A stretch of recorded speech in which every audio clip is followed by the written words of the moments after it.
Lainingthau Sanamahi Temple Board M. Shivdatta Luang calls for integration of ideas among all indigenous communities in the state in order to protect themselves from external forces.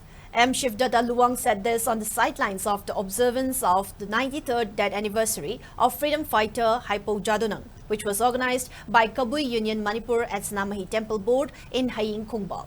Speaking further, M. Shivdatta recalled the movement started by Haipou Jadonang to safeguard its people from the British. He also lauded Kabui Union Manipur for its contribution for Kabui community.